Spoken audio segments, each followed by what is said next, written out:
want to take a moment and talk about the RCP, the root cause protocol. The root cause protocol was developed by Morley Robbins, and I'll talk about more about him later in his story in the next module, but he created this step-by-step process through his research with a list of stop doings and a list of start doings that are designed to reduce inflammation and oxidative stress at the cellular level in our bodies. By rebalancing three key minerals, magnesium, copper, and iron, in our bodies, we can increase cellular energy and help the body heal naturally, which is really cool. The only reason you and I are not healing from our symptoms is because oxidative stress and inflammation are causing ruckus within our cells in the mitochondria, which is where we produce ATP. I believe that the RCP is going to revolutionize the preventative medicine space and even the chronic illness space because it truly takes a holistic perspective. We look at the organism like you and I as a whole, and we really factor in the stress component of our lives into the work we do. And we really try to focus in the whole dynamic of the human body and human experience versus just isolated levels on a blood test like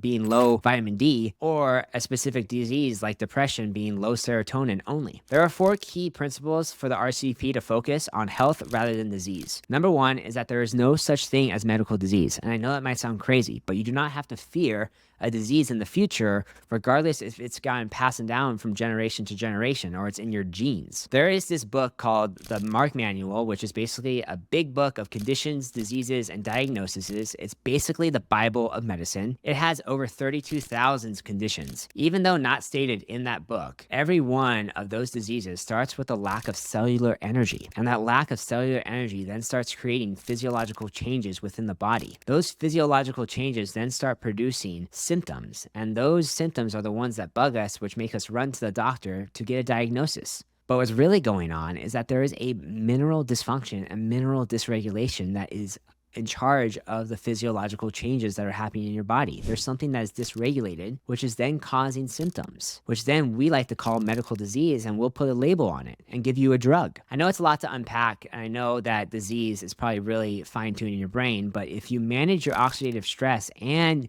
the inflammation using the RCP, you are going to gain more energy and you won't even think about medical disease because you won't be sick at all. Number 2, the RCP favors strengthening the host, which is us, as opposed to attacking the guests in regard to all pathogens and toxins of all kinds, even mycotoxins. You may have seen a lot right now on social media or the internet in general about all these cool different protocols and strategies about attacking viruses, bacteria, parasites, fungi, and even like the virus. Or not the virus, but even the vaccine within our body. Some of the favorite ones are like coffee enemas, juice cleanses, parasite cleanses, liver flushes, which suck, and taking a shit ton of binders for a mold illness. There is no need for that because a body that is in optimal health is able to withstand invaders. And attacking strategies can deplete the body's resources, such as vitamins and minerals, and undo the innate immune response. Number 3, while mainstream practitioners seek to flood the body with isolated synthetic versions of nutrients that register as low on a standard test, vitamin D being my favorite one, the RCP looks to why those nutrients are low instead and focusing on supplying the building blocks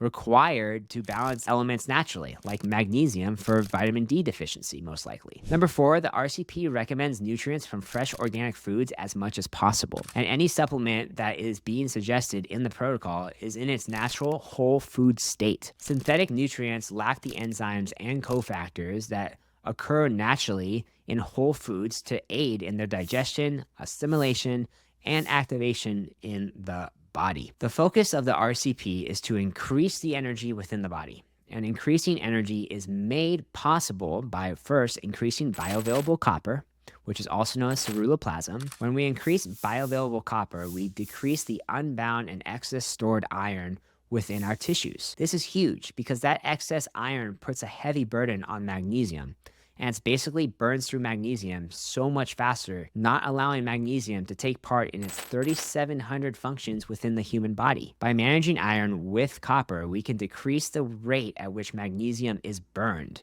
and maintain a cellular mineral balance within every cell of our body. Say it more scientifically for my nerds out there, the RCP is designed to support the body's desire to harness the energy of oxygen. This twofold process will activate oxygen to create energy in the mitochondria that specifically happens at complex 4 of the electron transport chain, where oxygen is turned into H2O, water, with the help of a copper-dependent enzyme called cytochrome C oxidase, and deactivate oxidants, which are accidents with oxygen molecules to clear exhaust. Our cells work like cars, like they generate horsepower in the form of ATP, but the byproduct of creating ATP leads to exhaust out the back, just like a car. Our cells need to be able to clear a smog check, if you know what I mean. If they don't, then that's where trouble and fatigue start really setting into the body. There's a couple more things that I want to talk about before this video is over.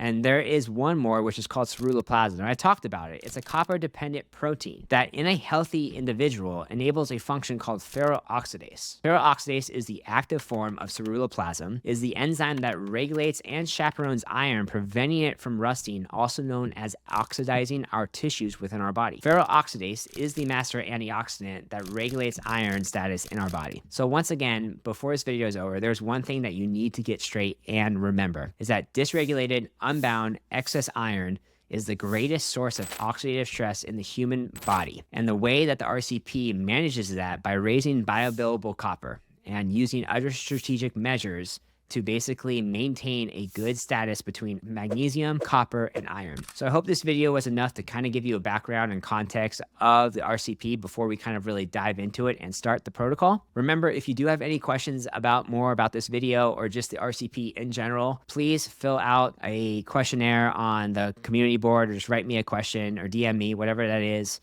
and I'll get back to you and we can have a conversation. And also just stay tuned to the more videos of this module because it's going to help you much more. All right, I'll talk to you soon.